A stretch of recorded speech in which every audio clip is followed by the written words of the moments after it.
Hi there. If this is your first time listening, this podcast is for those aged 18 or older and may talk about mature topics and have lots of bad language. So, if you're not 18, you should probably go ahead and get out of here, you fucking cunt! Alright. Audio test. Yeah, please say stuff just to make sure that the recording can pick it up. Test. Test. Everybody! Oh, Jesus Christ! Okay. Alright, it's picking up your voice is just fine. Good. Always good. Good stuff. Always good. And, oh god. 4 more days till Christmas for y'all, 3 more days for Christmas over here, which means it's Chrismaotically Queer time again, ladies and gentlemen. Welcome to the Chaotically Queer podcast. Damn, you didn't even give us a chance to. I've been recording to for get 2 it. minutes. The return of the Chrismaotically Queer podcast. Wait, have you been recording since even before I entered? No, I hit the record button as soon as you entered the chat. Oh, that's some bullshit. That is bullshit. But it was so worth it because I've been holding on to that for a month. Your Honor, the prosecution demands that we invoke the right of shenanigans. You can't call shenanigans on starting the podcast. We object to the defense's claim. We still like to call you shenanigans, Your Honor. Objection! Wait, you're the who's the lawyer? I forget. Okay, you're calling shenanigans on what grounds? I'm calling shenanigans on the fact that there was not a fair amount of time for us to take in order to have an opportunity to do the starting bit. The defense objects. We got in a very good shots reference. That is true, yes. Who's the judge? I guess me? I don't know. Your Honor? But you're the you're the judge and the defense? That's a conflict I am of the interest. defense. You said you're the prosecution. Wait, I thought Chloe was the defense. Or Chloe's the defendant, at least, so Chloe's the defendant and the judge. Third base! God damn it. Missy invoked third base. No. Oh, God. Missy invoked who's on first. I think this might be one of my favorite podcast openings we've ever done, to be honest. The coldest of cold opens.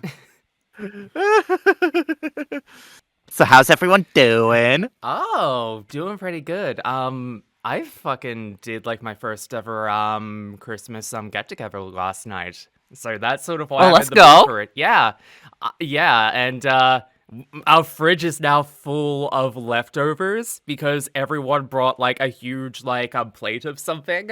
So and you got to hold on to all of it? Yeah, because most of the people were going out of state for Christmas, which most people are either leaving today or tomorrow for. So they're just we cannot take this back with us. So I hope you like this. And it's just hell yeah. So the best problem to have. Yeah. Indeed. Yeah, so we've got leftovers and a few bits and bobs here and there to last us here for at least a few days into the week, which is good, to be honest. I know my roommates and I are planning a Christmas dinner. I'm planning it because I'm the cook, but I'm the cook of the I am the cook of this establishment. Let her cook. Let Jazzy cook. She cooked too much. She cooked too close to the sun. Yeah. Although it's funny because I've never done roast vegetables before up until last night. Really? Yeah, last night was my first time doing roast veggies where it's just you put them on a tray and then you put an open up thing of clove of garlic 1 or 2 of them onto there, and some rosemary and thyme, actual fresh rosemary and thyme, and then you pop them in the oven. Yeah. And it came out fucking amazing according to everyone who tried it. I'm just oh my god, okay, that's good. Probably smelled amazing too. Oh yeah. Yeah, but I was just like, oh god, I've never done anything like this before. I hope I didn't fuck it up. And lo and behold, they were fucking delicious. And I'm just like, yeah, bitch! Good job! I know, I haven't done any Christmas get-togethers, but, I've already gotten, a few gifts from family and friends, and so far, pretty cool haul, not gonna lie. Nice. Same. I got the I guess it was combined birthday Christmas thing from one of the people that came last night. They gifted me the first 2 volumes of the Soul Eater Perfect Editions. Heck yeah. Yo. Which is great because I've been needing to collect Soul Eater in manga form for quite some time, but the downside here is that they stick out like a fucking sore thumb on my bookshelf. In terms of color or like size or what? Size, and also because they're hardcovers. So like they're like a lot bigger. They're like a lot bigger than the regular manga volumes I have on there, and also they're like they literally stick out. Like it's annoying in terms of like how they how those sorts of ones, like the Soul Eater ones, the perfect editions for Soul Eater, the collector's editions for Fruits Basket, and like the Berserk volumes, honestly, like those always stick out like a fucking sore thumb because they're hardcovers. Oh yeah, if you're talking about the deluxe editions, yeah, I have those Berserk ones and the Helsing ones, so yeah, so you know how they stick out like a goddamn sore thumb on like bookshelves when like they're next to like single volumes. I need to like get a new bookshelf because unfortunately my shelves were too small and like I can only put like those specific books on the top shelf. Ouch. It's anyway. As far as what I've gotten so far, I've gotten my partner gave me a cute new outfit, so Oh nice. As well as let's see. And then my family sent me I got the complete 1997 Berserk series on Blu-ray. Nice. Sonic X Shadow Generations and let's go. And Transformers 1. And then my roommate got me Godzilla -1, so a lot of ones. One. -1. -1. God damn it. One. Oh yeah. I also forgot. Jewel, live-in partner, gifted me Sonic X Shadow Generations as well. So I can say nice. the Shadow campaign of that one, that fucks hard. It does. It's so good. I was so happy. And I played, and it was also the first time in a while I got to play through the original Sonic Generations. I hadn't played it in a long time, so it was fun getting to go through it again. It's wild to think about that game specifically is like 11 or 12 years old at this point. Mm-hmm. And yet it still plays really good, even on the remaster version. Oh, yeah. It's funny because that one plays, like, they didn't make many changes, so pretty much all my compliments and complaints are pretty much the same as it ever was for Sonic Generations. Most of the levels good, Crisis City and Planet Wisp bad. Yeah, I don't like either. Yeah, that's sort of a thing I realized about Shadow's campaign in that one. It takes a lot of elements from Sonic Frontiers in the gameplay department, like in the overworld area. And one of the things I did also notice is that they tried their very best to make Shadow's levels from Sonic 06 nice, but I don't know how to tell Sonic Team this. Stop trying to make us retroactively like Sonic 06. You keep on trying it, and it fails harder every time you do it, because they're the worst levels in Shadow's campaign. In fairness, I actually liked how they did Kingdom Valley. The worst levels for me were the ones from Forces and Frontiers. So, which one was from Forces again? I don't even remember. Here's the thing. I don't even remember the name, and the thing is, I didn't even realize at the time that it was a Forces level, because Sonic Forces has such forgettable garbage level design that I forgot that it was even a thing. You know what? Yeah, that checks actually, because like I could have specifically just misremembered like one of those levels that is from Sonic Forces as a Sonic 06 level, and I'm just like, oh, okay, fair. Yeah, the only Sonic 06 level was Kingdom Valley, and I thought that was pretty alright. Oh, okay, then yeah, Kingdom Valley. Oh, okay. If Kingdom Valley was the only one from Sonic 06 and Shadows campaign, then, like, arguably, it's just too long, but it was fine. Yeah. So, and I don't blame them for choosing Kingdom Valley, because Kingdom Valley, like, as bad as Sonic 06 is, Kingdom Valley's probably its most memorable level, so...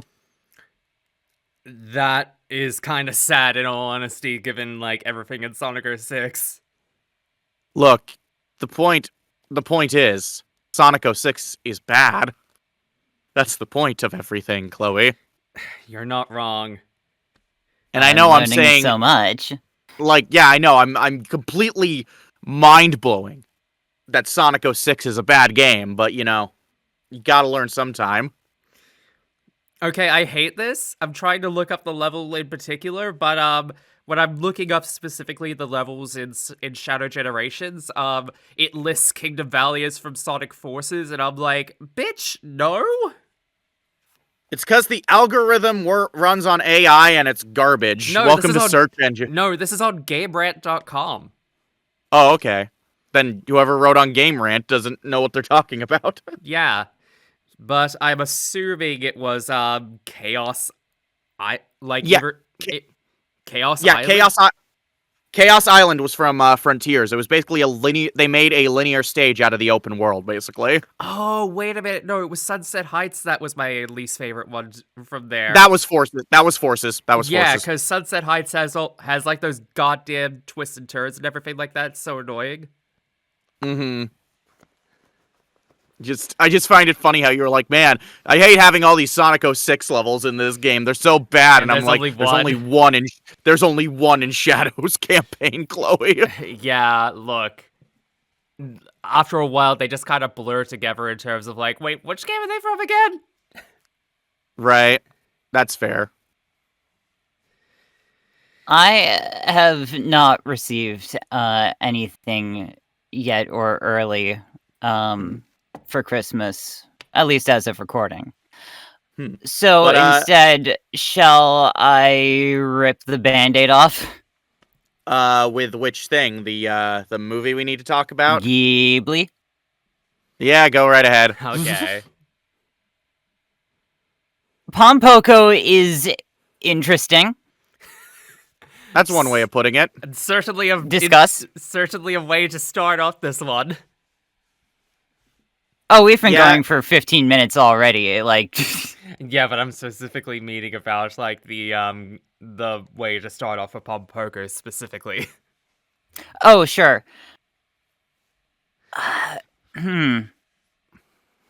What were my words right after watching it? I can't understand this movie, and it fascinates me. Yes, I believe that's exactly what you said. I find it so funny that like we watched it like what 3 days ago, and you're already just this is a new record for closest distance from watching the film between podcast recordings and recording the podcast to talk about it. It's also a record in the fact that I believe we all had vastly different opinions on this one. We've all differed to a certain level for previous ones. However, this one, I don't think either. The Venn diagram is like 3 circles that overlap a bit. Mm-hmm. Just a bit, yeah. I guess I'll say quickly my thoughts. The thing that always frustrates... I have seen Pom Poko multiple times through different Ghibli marathons, and it's always through marathons because I never watched this movie on its own. And each time I watch it, I honestly have the exact same opinion as I do every other time. I think the beginning is a lot of fun. I think the ending has one of the most poignant and beautiful moments in any Ghibli film ever. Everything in between is really bad. Or just, what's the moment you're thinking of? Oh, okay. Not really bad, more mid. But the moment I'm thinking of, Missy, is there's a moment. Spoilers, by the way, for an old ass movie. There's a moment near the end where the Tanuki show the people a vision of what the town once looked like when it was harmonious with nature. And I think it is this beautiful, thoughtful moment. And I am frustrated because you had to sit through some bullshit to get to it.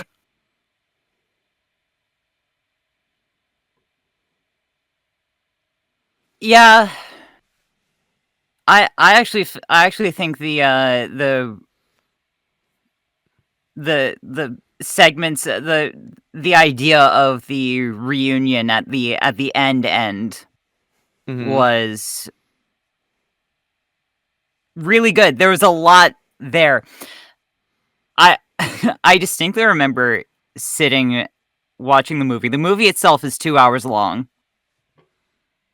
And it felt like it had hit its climax and was already like starting to resolve things at the 90-minute mark. And I distinctly remember looking at my clock and thinking, oh wait, there's still a full half hour left in this movie.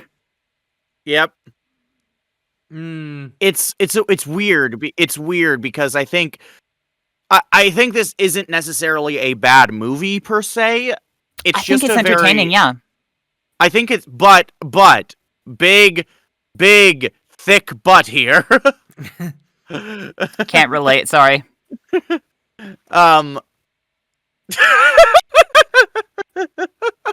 But there's just so much that doesn't work about it to me. A lot of it feels very fillery. A lot of, like, I can't tell you much about the characters. They all kind of blend into me.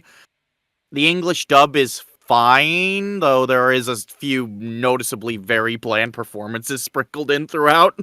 Some very bland, some very strong, though. When it came to, like, the central characters, like, I recognized Clancy Brown, I recognized J.K. Simmons, I recognized a few others. Right. Like, those were not the performances I had a problem with. No, I think the performances I have a problem with are the main youngin raccoon and his love interest. I thought the youngin the voice didn't work. Something about the performance did not work for me, and the woman voicing the love interest sounded bored. Like, did that character ever get a chance to, like, really do anything aside from? Nope. Be stock cardboard character woman cutout. I don't think so. Yeah, no, Damn. It's just it's such a and the thing is, yeah, it starts off so charming, and I was kind of I still kind of laugh at the beginning where it starts off as this nature documentary before going like full like character drama. Yeah, it suddenly becomes like this most unhinged shit, and then it just goes on for too long. I think this movie would have been better if it was shorter, if I'm being real. Would this movie have been better as a TV series? No, I think it would have been better as an hour and a half movie. Yeah, I feel like from here on we have to ask that, because we've now had 2 times where that's come up.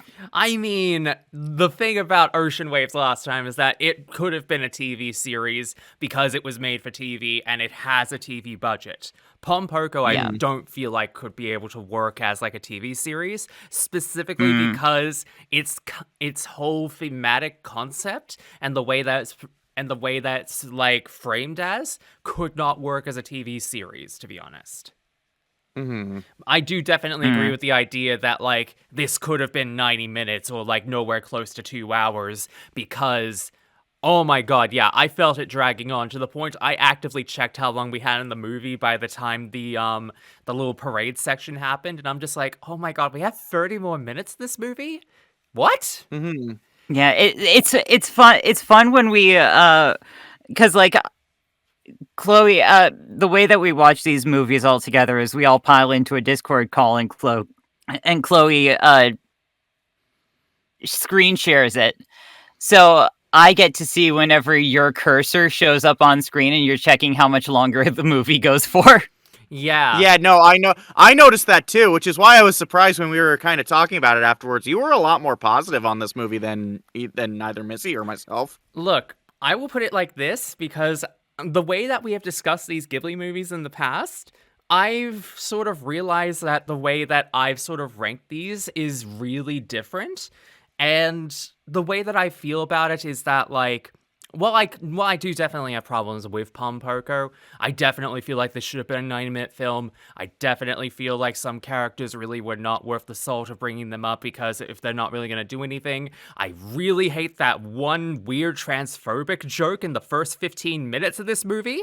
Oh yeah, I forgot about. Oh fuck, that was why. Yeah, there's parts of this movie that really show its age. Yeah, this right, is and it's weird because if there's something you could honestly give both Grave of the Fireflies and Only Yesterday credit for is that they do feel timeless in a sense. Like Pom Poko is the first. There's no Pom Poko is the first Takahara film where it shows its age really well. And it's weird for me to say that because I put Pom Poko above Only Yesterday and Grave. And for those of you who are I think I was the only one who put Only Yesterday over Pom Poko. Yes. Well, for very different reasons, mind you, but yeah. Yeah, and I will put it like this. I mean, I'll say this for context. For both of the Takahara films we've talked about previously, I have said that there are really good concepts here, and there's a lot of really good themes in there, but I don't feel like I could ever come back and rewatch these films anytime soon. Grave of the Fireflies, because its subject matter is way too depressing for me to want to actively rewatch it again. And Only Yesterday, because a good middle portion of the film triggers my PTSD and, like, my autism trauma from growing up a lot. And I do not want to have to relive that shit because of how uncomfortable it makes me. Pom Poko, I would 100% go back and rewatch again because I feel like this is one of those movies that, like, well, there are definitely a lot of things that have a lot of problems, and I feel like it would be kind of a drag to rewatch it again at times. I definitely feel like I could feel like I might be able to enjoy this a bit more on rewatches, and compared to the likes of Nazca and even Ocean Waves, to be honest, I feel like I could come back and rewatch this a lot more, even despite its weird choices at times, because it's goofy in a really positive way at times, and I definitely kind of get what they were going for with, like, Takahara's whole, like, subject matter. Granted, the subject matter that they talk about in terms of respecting nature and, like, not taking it for granted in the modern age definitely is done a lot better in future films. Hint, hint, poke, poke, Princess Mononoke. Which I haven't seen yet, so I don't have anything to compare it to. That's okay. Indeed. That's okay. This is more for the viewers at home more than anything, but we will be revisiting that. I get the feeling when we get to Princess Mononoke in, like, a few months. Indeed. Clueless. Yeah. But I definitely feel like this is the first time I'm the outlier where you two are definitely negative, but I'm the one positive one here because, like, I'm not negative. It's an entertaining film. It's just the rest of the movies on this list, and I'm realizing where my ranking scale really starts to differ from both of yours. Yeah. Is like it's extremely subjectively vibes based, which is absolutely on point for me. And everything else I'm like entertaining and you know what? Strong. I can distinctively say this, and this like made me feel something. It got me attached to the film. Pom Poko, it's entertaining, but instead of like entertaining and strong, it's entertaining and definitely a mood, and I definitely question mark. So, but yeah. Yeah, I wrote down, it feels like it tries to be several genres at once, or it tries to jump genres. Yeah. When it's convenient. Yeah, and that's like really obvious from like the first 15 minutes, honestly.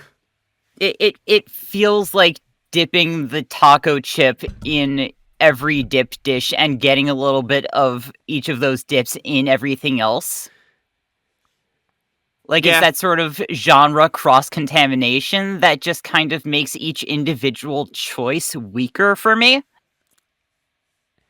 Mm-hmm. Yeah, I definitely do get where you're coming from with that one, to be honest. It's like trying to have your cake and eat it too, except it's trying to have your cake and cake and cake and cake and cake. You know what I mean? There's three strong movies that could have branched off from this one spitballing session that became Pom Poko, at least in my eyes. I don't necessarily think it's a problem of juggling too many genres. I think it's a problem of juggling too many tones, because I've seen films tackle different genres that shouldn't work but ultimately do with a good script. One of my favorite films of all time is Parasite, which is arguably a huge I still need to see Parasite. A huge mixing pot of genres, and it's so good as a result. The problem isn't necessarily it's trying to mix different genres or different stories here, it's its tone, because on one minute you'll get this comedic, funny, oh, the raccoons and their testicles doing something, which, Jesus Christ, this is so weird, and it's kind of goofy and charming, but then they'll, without the even slightest transition, just go into a dark, serious, depressing scene, with at the drop of a hat, and I think that affects the enjoyability quite a bit. I don't mind comedy going into. I don't mind comedy slamming into tragedy. I've seen places where that works really well. I think it's tragedy slamming into comedy, and expecting to sell you on that. That's a much harder pitch for me.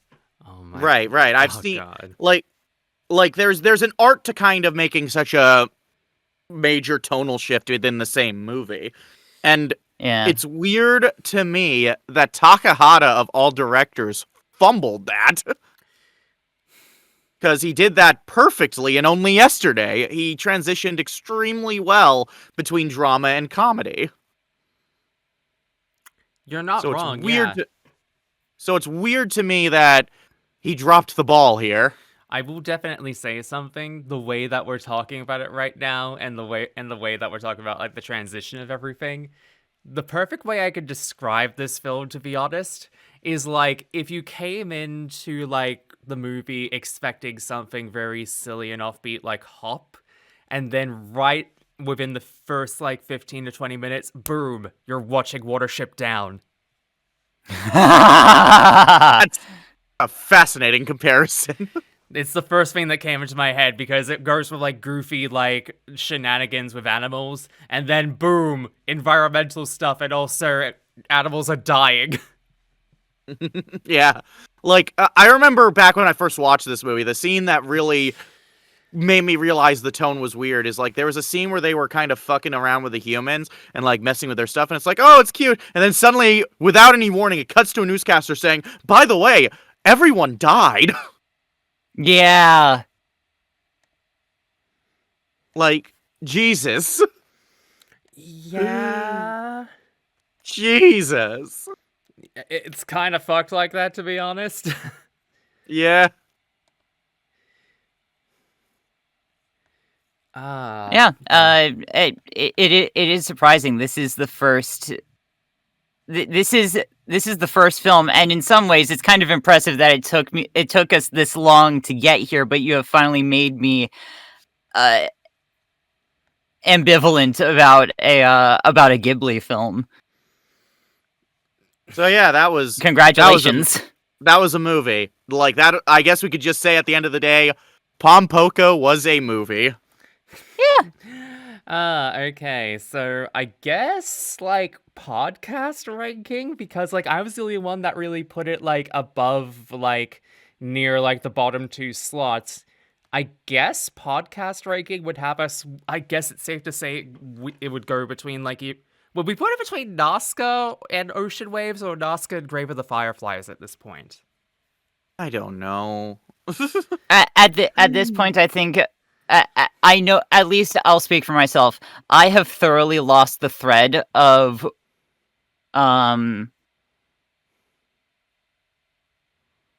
of having a consistent ranking that I can also be proud of. So I've just kind of been just casually rearranging stuff as I feel like it. You know what? That's fair. That's very fair. So, fuck it. I guess podcast ranking goes Grave, Pom Poko, Nazca, Ocean Waves, Only Yesterday, Porco Rosso, Castle in the Sky, Totoro, and Kiki. I guess. As long as Kiki is right up there at the top, yeah. Part of me feels like that's not going to be the way for too long because Whisper of the Heart is next. Oh, thank God! I love that one. Yeah. So part of me is just like, I want to be sorry, Missy, but also at the same time, I get the feeling you might enjoy Whisper of the Heart as well. Whisper of the Heart's a banger, so... Listen, I will gladly enjoy a Ghibli movie. You have thoroughly done so for, like, over a year at this point, given how many times we've done this. 1, 2, 3, 4, 5, 6, 7, 8, 9. 9 months. Yeah, but we've been on this road for, like, over a year at this point now. We just haven't been as consistent doing the podcast. Christ. Yeah, fair. I feel like we either need to start doubling up on these, or we need to, like, fucking do the I think we need to either start doubling up on, like, doing the movies, or just try and figure out something else, because otherwise we're gonna be here for another year doing Ghibli films. And I don't mind that. I'm not going anywhere. I know. Yeah, I'm cool with it. I don't mind. Well, at least we don't have to worry about the fact that by the time we get to that point, we don't have to worry about if Boy and the Heron's gonna be out, because it's already out on Netflix. And I have it on Blu-ray, so you know. Neat. Oh, cool. So we won't have to worry about if Boy and the Heron gets taken down off Netflix. Yeah. Yeah, no, I have most of Ghibli's library in my collection, so no matter what, we're golden. Yeah. Rad. Oh, but like, God, okay, yeah. But part of me feels like I love the fact that like the top 3 has not changed all that much since we did like Totoro, Kiki, and Castle in the Sky, and like the bottom to middle half has just been like growing out a lot more. Which I think is more indicative of this period of time of Ghibli, to be honest, more than anything. Yeah. Anyway, Yeah. Also, I guess since we're done with Pom Poko, I guess I can talk about another movie I saw recently. Ooh. Yeah, we were talking about Sonic earlier, right? Yeah, we were talking about Sonic, and that's very fitting because I got to see Sonic the Hedgehog 3, and I will keep, much like other movies that are just that like come out like right as we're doing this podcast, I will keep it spoiler free for everyone's sake. Thank you, because some of us won't be able to see this at least for another week because fucking Australia is still weird about movie release dates like that. I'm sorry. It's okay, you don't control when movies come out in Australia. Or do you? I'm sorry, Chloe. No, I do. Easy mistake. God damn it, of course it's New Jersey that's at fault.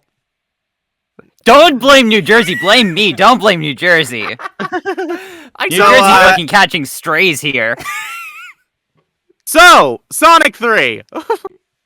To go over briefly what I thought of the first 2 movies in the Sonic trilogy, I guess. Canon. That's so weird. The Sonic Cinematic Universe. That's so weird to say at this point. Sonic 1, I thought played things super safe, but I thought it was largely saved thanks to the characterization of its hero and villain. Sonic 2, I thought was noticeably better, and a movie I actually actively go back to more times than I can even count. I really liked Sonic 2. So, I had high expectations, especially with Sonic 3, basically more or less confirmed from the get-go to be a loose adaptation of one of my favorite Sonic games ever, Sonic Adventure 2. So this film I had a lot of expectations, let's just say. Mm. You know, I never thought to... So as someone... As the... I fill the role on this podcast as the person who has not ever seen any of the Sonic movies nor played any of the Sonic games. Unless you count Mario and Sonic at the Winter Olympics to be Sonic canon. It's not, but they're still Sonic games, so they're not Fair. canon. But what is canon? I never thought to ask whether the movies were loose to direct adaptations of specific Sonic games and storylines. They are very loosey-goosey about the plot. Yeah, no. So Sonic 1 and Sonic 2, while they borrow elements from lore and stuff, they largely tell their own stories. And Sonic 3 is kind of that way, but it feels more like an adaptation of a specific game than Sonic 1 and 2 did. Like, it doesn't follow Sonic Adventure 2 to a T, which, in my opinion, is very much a good thing. Because while I love Sonic Adventure 2, if you tried to adapt that story straight on for a movie, it would suck. Like, it would not be good. I do not think this story would work as a movie.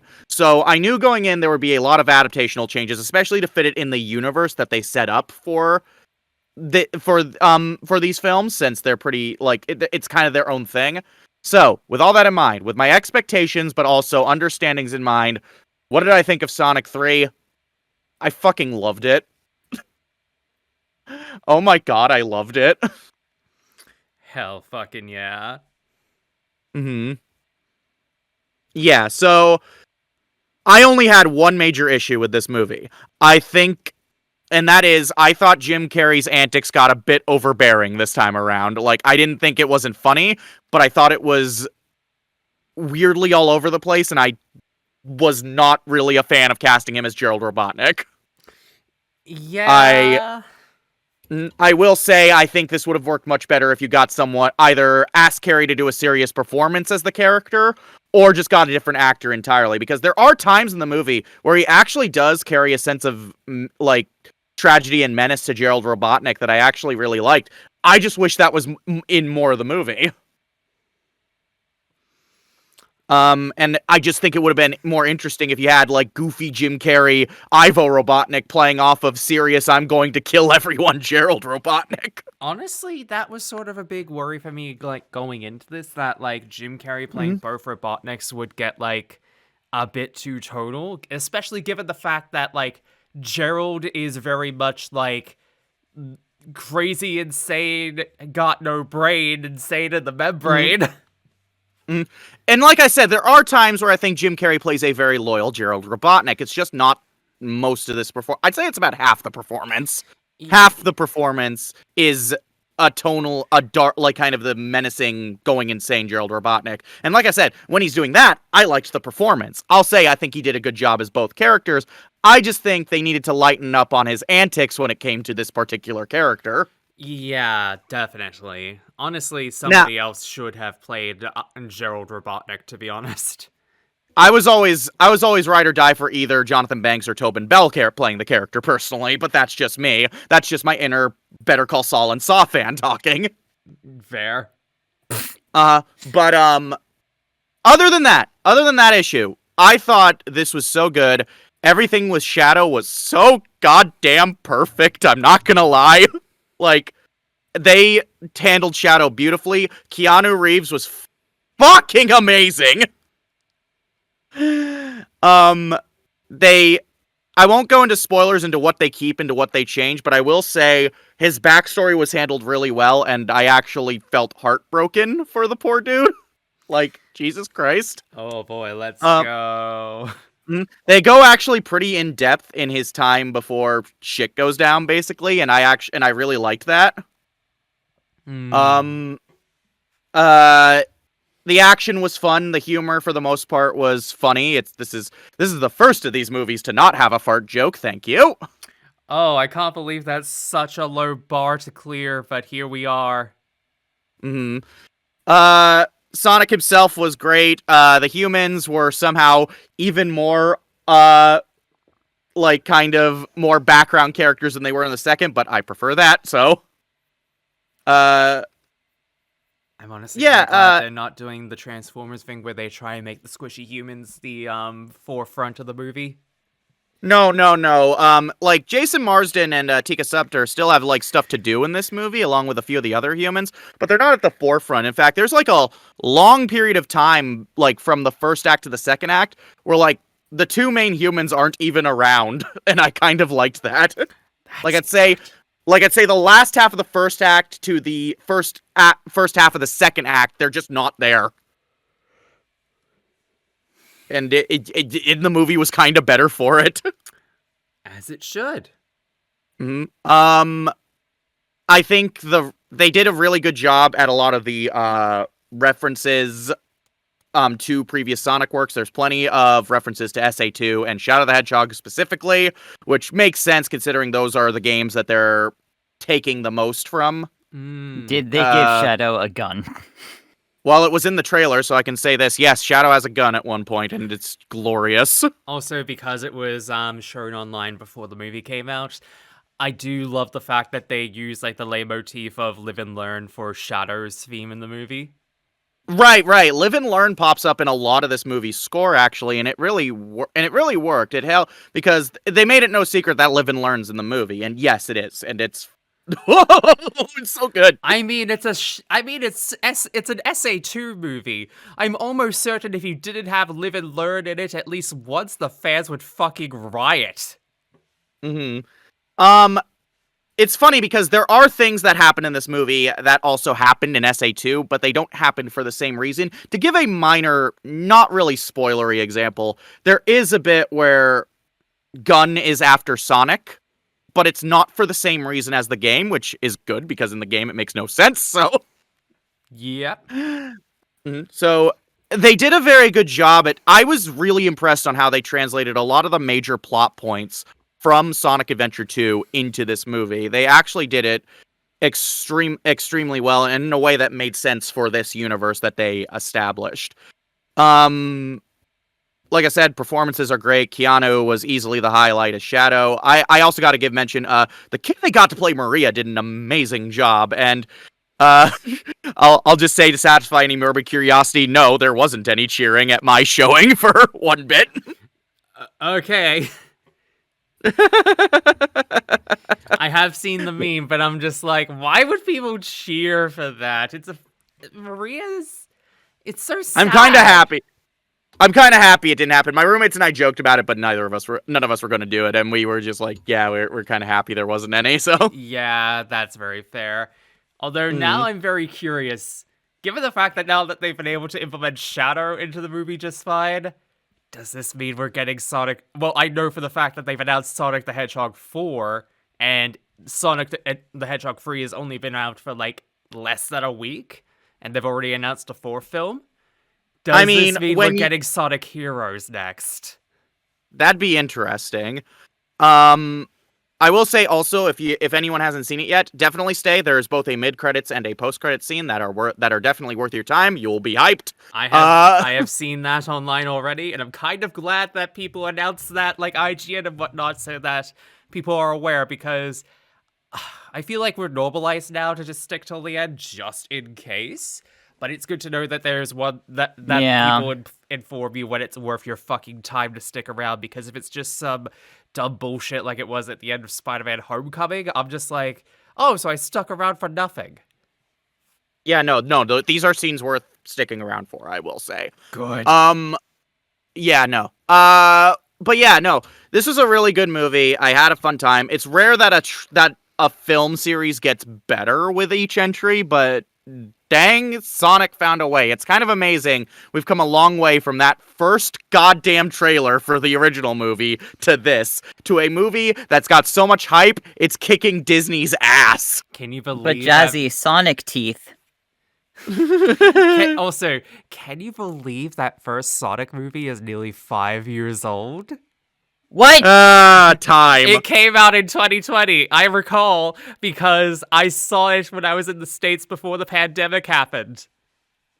Also, speaking of Disney, y'all are probably wondering if I had any thoughts on the recently released Mufasa the Lion King. Well, I'm happy to let you know, I didn't bother. I successfully forgotten about it, thank you. I didn't bother because this movie looks garbage and everyone involved was wasting their time. So I have no desire. Like, why would I go see a movie no one wanted? Like, I defy you to find someone who was interested in seeing Mufasa the Lion King, the prequel to the 2019 garbage remake of The Lion King. Yeah. Find one. Yeah, look, I'm just gonna say this. You're putting a fucking prequel movie to the goddamn Lion King as a live action film? Fuck off. Also, the balls to pit this prequel to a film not many people liked. This prequel that no one wanted against Sonic 3, a film that everyone wanted. Did you want to lose money, Disney? I'm very curious. Well, I mean, to be honest, the way Disney is going right now, it feels like they're pushing the panic button, and they're just like, we don't know what to do anymore. Right, like, who thought this was gonna stand a chance against Sonic 3? I don't know, the same people that thought Wish was gonna be alright last year. True. But, like, yeah, oh my god. Honestly, between Sonic 3 and Transformers 1, this year and all the different Sapphic films coming out, this has been a very jazzy core year of movies. For real. But also, on that note for Disney, have y'all just started to notice that, like, the big three of Disney, Nickelodeon, and Cartoon Network have kind of just started to feel a bit more deflated in the most recent years, to be honest? They've given up! Yeah, it really does kind of feel like that, to be honest. And it's just... Oh my god. Like, we've discussed at length since we've done the podcast about, like, how there's only been one really good Disney product in the last few years, and that was the fucking queer-ass magic witch show. Right, like, in terms of the movies I saw this year, the only one that was the only two that were Disney that I even bothered to see were Inside Out 2 and Deadpool and Wolverine, so... Yeah, and You go, Missy. I have heard good things about Moana 2, and I probably will watch that at some point. Yeah. I've heard the opposite. I heard it was mid as fuck. I've heard a lot of mixed things. I've heard it be compared to direct-to-video Disney films, but I've also heard it be compared to Frozen 2. So I don't know how to feel about this, so I am waiting until it comes out. Frozen 2. Yeah, when I say people have compared it to Frozen 2, I say people have compared it to Frozen 2 in a good way. I don't want to see it. I don't feel like feeding The Rock's ego. I am so tired of him. Like... As a wrestling fan, I'm just sick of The Rock in many different ways, to be honest. I am bored of The Rock, and this is coming from someone who bothered watching the Fast and Furious franchise, so if I'm getting bored, like... I tell you what movie I will be very interested to see. Go on. James Gunn's Superman. Oh, yeah, that trailer came out. Let's fucking go! That trailer, oh my god, that trailer alone is better than any of the DCEU entries of Superman. Like, even if this movie sucks, and I doubt it will, but if this movie sucks, the trailer is still better than any Superman moment or film in the old DCEU. Can we take a collective moment to just acknowledge how low the bar came down with the DCEU? Over time, and everyone was just hyped because everyone was just taking what they could get. And now we have something that actually inspires hope. I'm just happy that out of all the things that James Gunn seems to be the only things that seem to be canon from the DCEU and this new DC universe seems to be the Suicide Squad, Peacemaker, and possibly Blue Beetle? I don't know. I'm not gonna lie, I'm happy to see John Cena getting work as an actor. He seems like he's having a lot of fun doing the weird stuff that he wants. Which is that's the dream in it. Mm-hmm. I will say it's funny that the only films from the DCEU that are carrying over into this new one are the films that were the films and series that were A, well-received critically, and B, didn't suddenly magically have problematic actors since their release. Yeah, wild how that happens. Right, because Shazam was good, but then you have to do you really want Zachary Levi at this point in time in your cinematic universe? No, leave him in the hell with Harold and the Purple Crayon. Right, like Wonder Woman was a lot of fun, but does the universe need more Gal Gadot? I don't think it needs one Gal Gadot. No. No, I think I'm hopeful that James Gunn is gonna tell some really good stories. Mm-hmm. I will say I have been watching Creature Commandos, which is technically the start of this new DCU. Which is an animated series that James Gunn made. It's really good. I really like it. It is so much fun. Does that one have Swamp Thing? No. No? Okay. That's gonna be something else then. But it has big buff monster women, so I'm. Oh, fun! Let's okay. go. But yeah, it's now you it's have a lot my of interest and my attention. It's very fun so far. And fun fact: apparently, Sam Liu, who directs half the episodes for the show, likes my tweet, my posts on BlueSky about the show. Oh, so wow. Mm-hmm.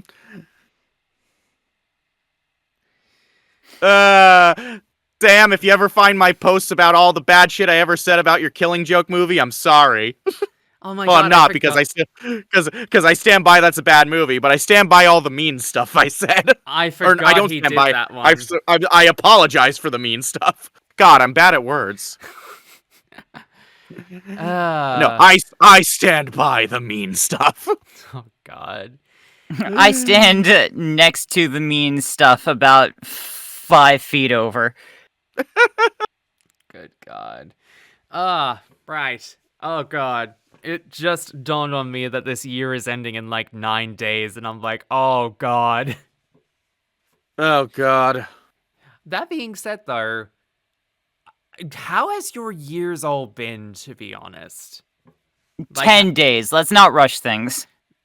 Well, I'm more just asking. December has 31 days. I know. I'm more just talking about like a general sense. Also, because I said 9 days because it's the 22nd here. You fool! Oh fuck! I've fallen for your trap card.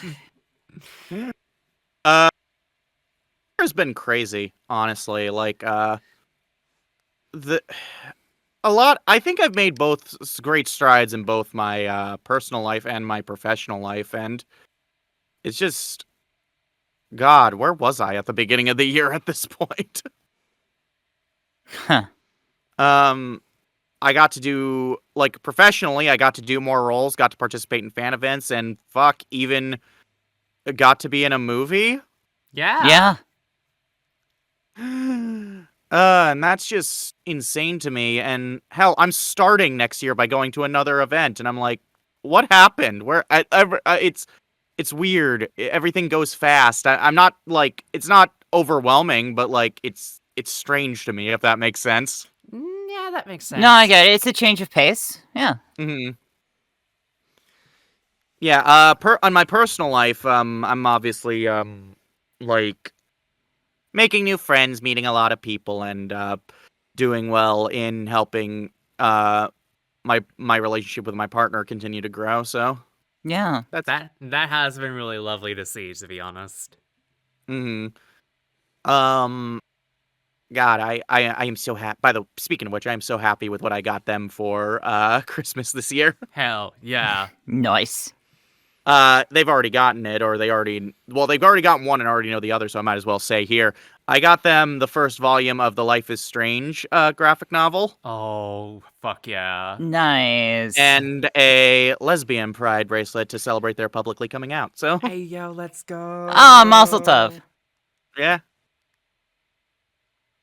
So yeah, it's been a crazy year, and it didn't exactly. Obviously, with me being in the States, it didn't exactly end well, and there's a lot I got to do right at the start of the year that's just stressful. AKA, yeah. I'm fucking moving. Yeah. I'm glad you're finally, like, getting the fuck out of Redacted, to be honest. Yeah, like, it's like, look, I'm still gonna be in this country, obviously, and that's still gonna have its issues. Like, I'm not ignorant to that fact, but the fact that I'm going to somewhere that's way more accepting and willing to actually grow a pair in the face of a lot that the upcoming administration wants to do is more of a relief to me. So, Yeah, that is genuinely a really good thing, to be honest. mm-hmm. Yeah. Missy, do you want to go next? Sure. What was the question again? How has your year been? My year is... Huh. Yeah. It's been...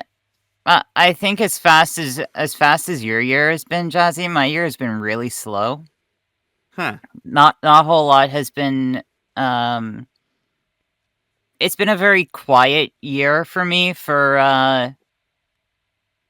in terms of professional stuff. A lot more like working in the background when I have the energy to. I think a lot more of this year has been figuring stuff out mentally and medically. And I got just last week I got cleared to I got referred to a cardiologist to get checked out for what we're probably thinking is POTS in late January. So the year's going to start with some progress that I had I pretty much been working all year to get towards. Oh yeah.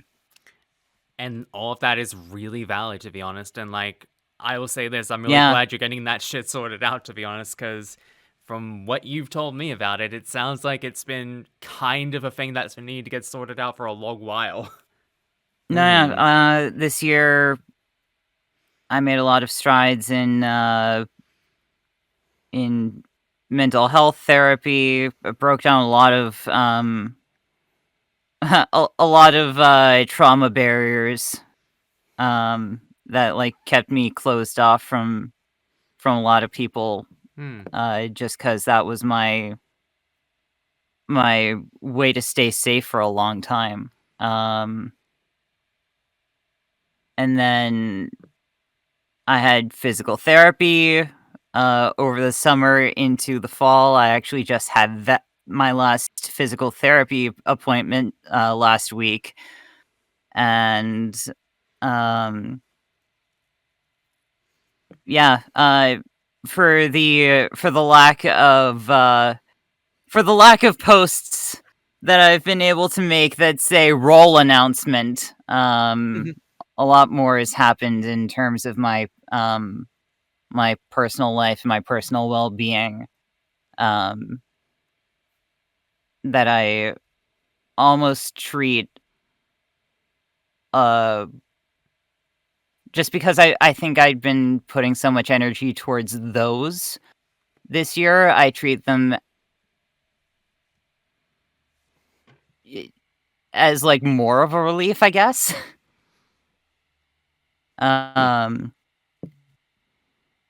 And yeah, a lot of this year has been very...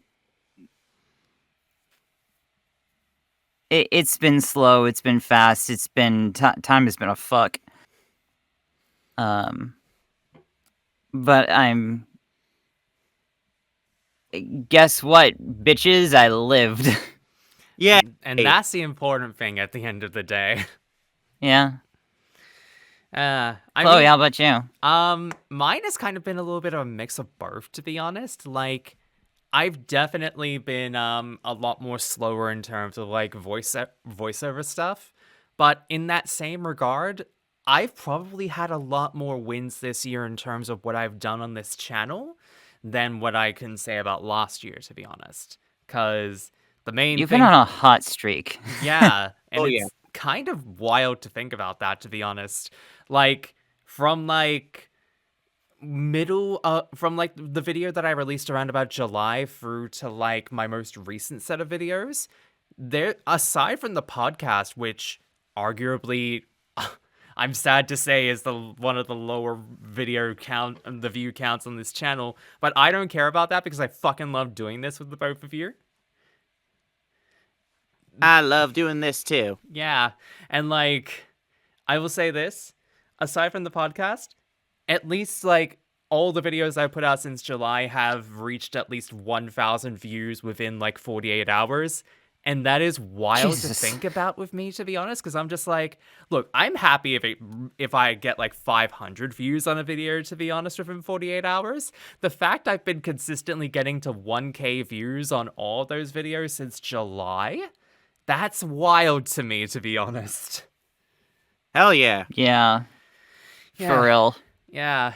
Unfortunately, like Missy, I haven't been able to really go like, hey guys, roll announcement. But I'll be honest. Let's be perfectly honest here. Roll announcement is like it's more of a meme than anything at this point. Yeah, look, yeah. I don't even yell roll announcement on my stuff. I just go, hey, looky, thingy. Yeah. Like I don't want to take my I don't want something that I say in like complete unserious humor to be like taken to heart even remotely. Like if I ever say roll announcement in terms of like taking it even like remotely seriously, fucking pull out the mallet and just bonk me over the head with it, please. Don't worry, I will. You know I will. But like, yeah, like even if I haven't been able to like say, hey, I'm in this thing in terms of voice acting and stuff, I've been able to audition for a lot of stuff I felt a lot more confident in.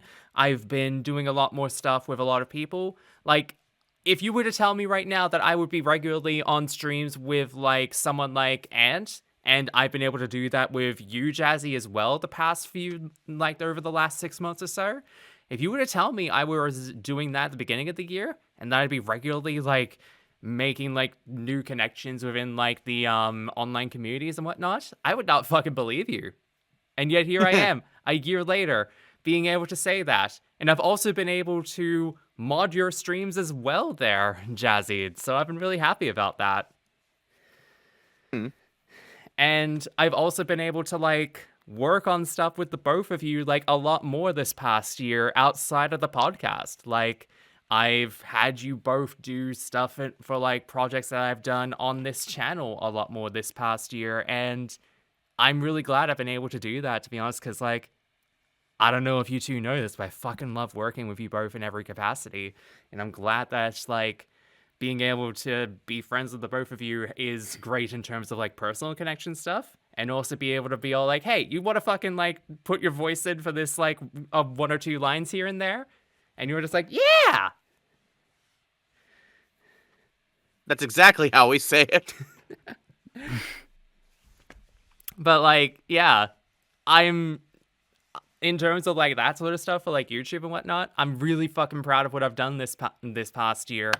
And I guess in terms of personal life stuff, I'm also really glad because like there have definitely been a lot of like down points this past year, but there haven't been a lot of points where I'm just like, oh god, everything's fucking crumbling on me.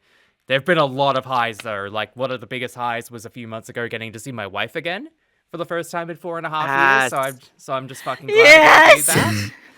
And just being able to like have a lot more, being able to like reconnect with a lot of people that, being able to just reconnect with a lot of people I haven't had like those proper connections with in like a few years has been great as well. And honest to God, doing this regularly and doing stuff like that in my personal life regularly has been part of that. So fuck, I'm just glad I get to be able to have this sort of thing happen regularly. And words are hard. I wish I could hug the both of you right now, to be honest, is what I'm trying to say here. Yeah. And I can't believe that, like, we're entering into, like, I don't know if you know this, but like once August rolls around next year, we will be doing this for like 3 years. God damn. Yeah. And it's kind of weird for me to think that like, oh yeah, we've only done like 16, 17 episodes of this podcast, and like you two have not gotten sick of me by this point. If anything, you both have I've gotten closer to the both of you as like friends, and that's wild to think about. Yeah, absolutely, honestly. Yeah. Also, how could I get sick of you? You're cool. Like, excuse me. I'm not used to that.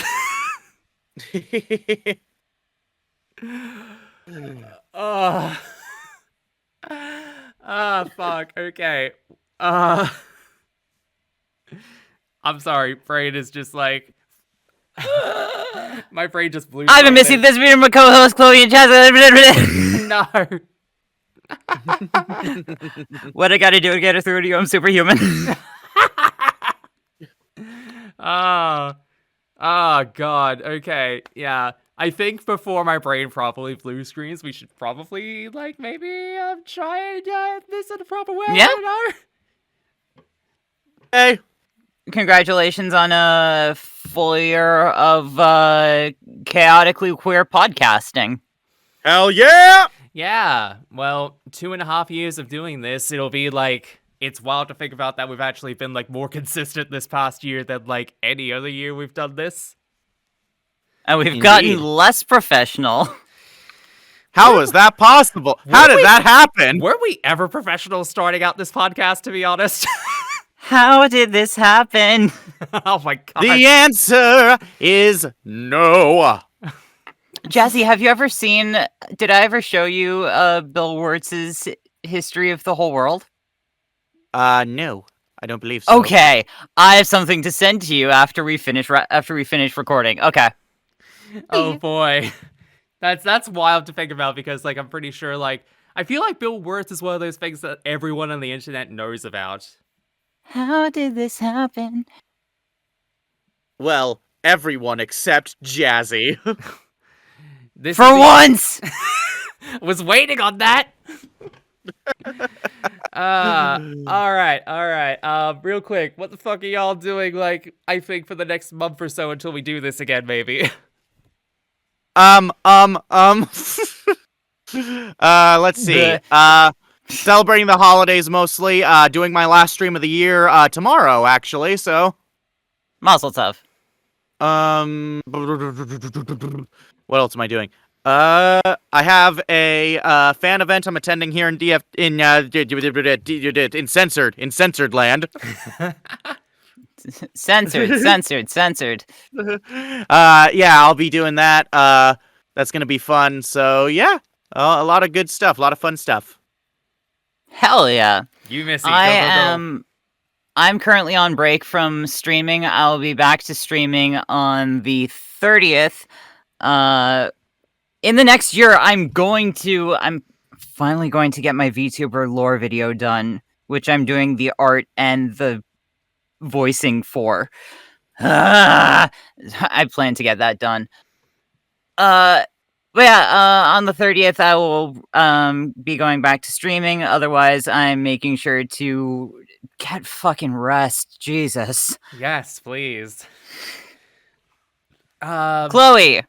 For me, one more video should be coming out before the end of the year after this podcast comes out. What the fuck? It's a short... How would you have another one? To be honest, I've written most of it. It's the video on Lane. Oh. Yeah, I'm doing a video it's a video... Spoilers! It's an in-transition video on Lane and online identity, and it's gonna be a trip. Because there's a lot of different things I'm doing on that one, but I've already written the entire thing. I've just got to record it at some point, so I'm probably going to try and do that before the end of the year. After that, I am not doing any fucking videos for at least 2 months. Alrighty. Alright! Yeah, I am definitely, however, going to be potentially thinking about other non-VR related stuff. I've talked about this, I think, in the past, but I've been really tempted to get into streaming because you two have definitely inspired me to do that more. So I'm going to figure out logistics on how I would do that in my downtime while I'm not doing video stuff. So that will be a nice little thing to figure out logistics on, and maybe potentially, keeping my fingers crossed, in 2025 you might see me potentially start to do streams, and I'm kind of excited for that, to be honest. Yes. Look, my end goal of manifesting us doing like a Kingdom Hearts 2 race at some point would be fucking wild to think about. Oh shit. A Kingdom. Oh, okay. Oh. Yeah. I do have the entire Kingdom Hearts collection on Steam now. Well then, the race is on. If we do this. not the entire. I have the 1.5 and 2.5. I do not have playable copies of 358/2 recoded or nor the classic GBA Chain of Memories. Mm-hmm. But yes, I'm curious about like the rules of the Kingdom Hearts 2 race, but I guess we'll get to that when we can work that out when we get there. I still have to figure out if I'm actually going to be able to do streaming and whatnot. We can figure out logistics on like if we're going to be able to do that whole race thing when I figured out how to do fucking streaming. That'll be a nice goal for me in the next year. Mm-hmm. Hell yeah. It'd be a very fun video to do. It would be a very fun stream to do, yeah. But like in terms of that, until next year, hope everyone listening in has a very, very Chrismaotically. Where can everyone find y'all? Right. BlueSky, cause fuck Twitter. ChloeSaflorva.bsky.social. Lady Jazzington on BlueSky, also on Twitter, but I barely use Twitter, so it's better to follow me on BlueSky. Sorry, I thought you were done because it cut out, Chloe. I'm sorry. No, I'm done. BlueSky is my main thing, because aside from YouTube, so that's all good. Yeah, Lady Jazzington on BlueSky, also on Twitter, but I barely use Twitter anymore. I just use it for business purposes, so you won't find me posting on there a lot. I'm also under Jazzy Oliver on YouTube. I'm on BlueSky at Melissa Rowland, also known as Missy Row Voice at .bsky. Social. And also on Twitch at Ozcyphara, OZCYPHARA. That's my VTube. That's where I do VTubing. Oh shit, I forgot to do my top 10 films of the year. I'm gonna rapid fire it real quick. Oh my god, this is a Jewish goodbye where we say we're wrapping up and then just keep kibitzing for half an hour longer. I'm gonna rapid fire it. Keep in mind, I have 2 more movies I want to see this year before locking it in, but this is what it is at this point of the recording. Number 10, Inside Out 2. Number 9, Beetlejuice. Number 8, Wicked. Number 7, Dune Part 2. Number 6, Smile 2. Number 5, Drive Away Dolls. Number 4, Sonic the Hedgehog 3. Number 3, Transformers 1. Number 2, Love Lies Bleeding. And number 1, The Wild Robot! Goodbye! Happy New Year! Ah!